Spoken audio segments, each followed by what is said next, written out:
So guys, welcome back once again. Omotosho now has serious case to answer. He has questions to answer as finally the ICC has now summoned Omotosho over his errors leading to the unlawful conviction of Nnamdi Kanu, and they've now discovered the errors that led him to sentence Nnamdi Kanu to life imprisonment. And Omotosho now will have to face his punishment. He will face the heat from the ICC. Because you cannot be this wicked. You cannot do something like this and expect to go scot-free. The ICC have now finally stepped in and have intervened for Nnamdi Kanu because they see Nnamdi Kanu as very innocent and not guilty. They've now fired out all the errors leading to the unlawful conviction of that IPOB leader, Nnamdi Kanu, saying that this man is innocent. All these several terrorism-related charges they brought upon him is never due on him. He has no case to answer. He was right when he was telling Omotosho to show him the law. And now this man called Omotosho will have to face the punishment. Because you cannot do something like that and expect you go scot-free. Definitely you must face the consequence and he will have to face the punishment. This is what I've been clamoring about and been saying since. That why would Tinubu and his government just stay and watch Nnamdi Kanu being sentenced to life imprisonment without no law? Where is that being done? And I'm glad now the ICC have now stepped in to show Nigeria and Tinubu how to make decisions like this. These are basic things that the judiciary should learn. Omotosho will face his punishment and I am very happy about that. There are several video clips I'll be displaying on the screen. Watch those particular videos to the end so that you understand exactly what those videos are trying to tell you. When we are back, we'll go into full details so that we'll know exactly what happened in the meeting between ICC and Omotosho, where Omotosho was being summoned for his punishment.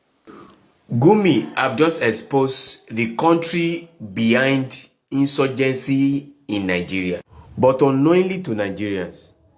Now let me rewind a bit.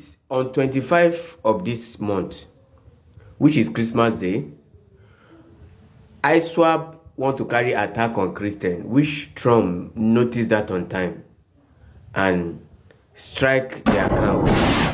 And Trump did not just strike their camp, he struck the headquarters of jihadists, the caliphate.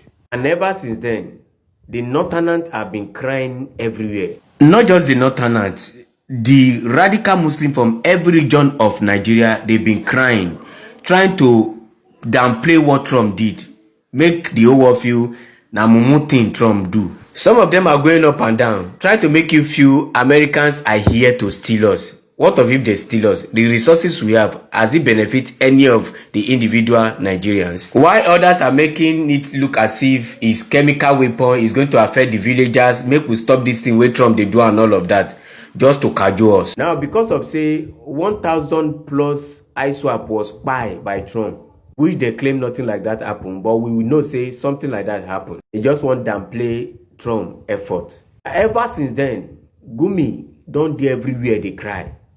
He went from platform, from social media, from broadcast to broadcast, letting the whole world know that, oh, Americans, we shouldn't support Americans, try to convince we Nigerians.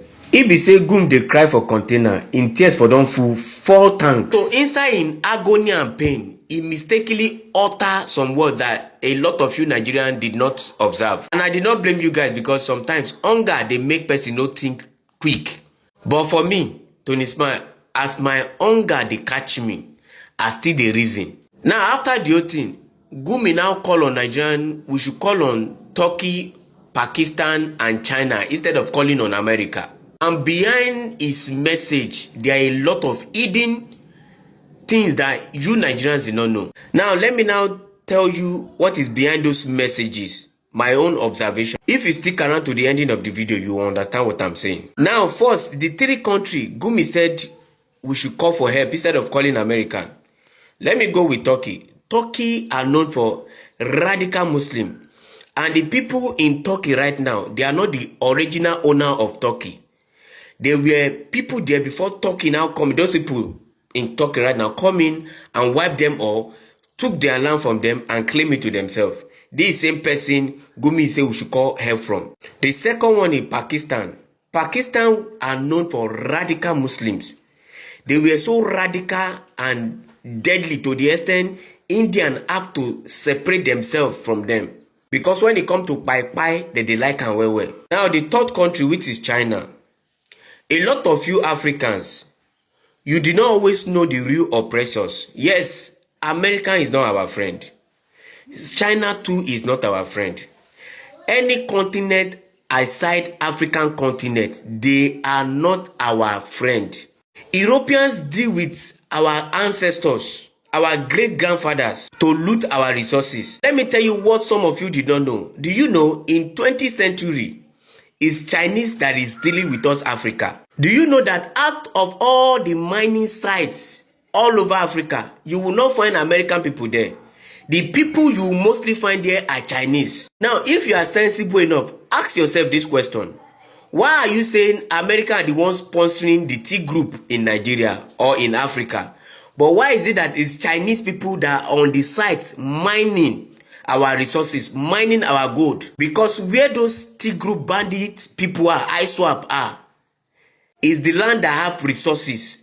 Dear American President, dear European Union, this is Günther Fellinger-Jahn speaking. I'm calling here from Vienna to recognize the Republic of Biafra. Biafra in ex-Nigeria, Nigeria, to my regret, and this is a non-working state, and they have committed genocide in 1967 to 1970 against the Christians of Biafra and the people of Biafra, and now they are all well, since the last 15 years, living in a terrible conditions. They are often led for some jihadists to kill them, and there is atrocities about atrocities.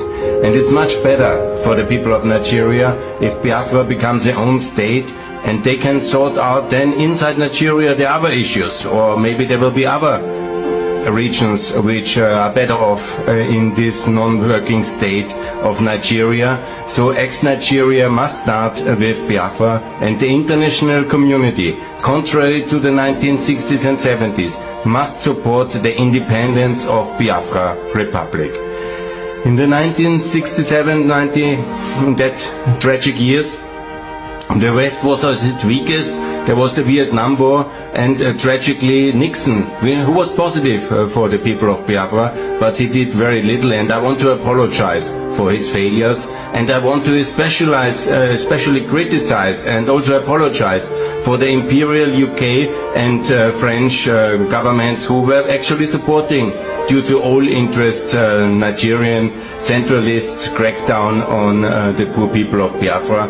And we, as Christians, as Europeans, should absolutely stand with Biafra and support them. And that's why I call on President Trump and on the European leaders, Ursula von der Leyen, please, I beg you, I pray, recognize the Republic of Biafra.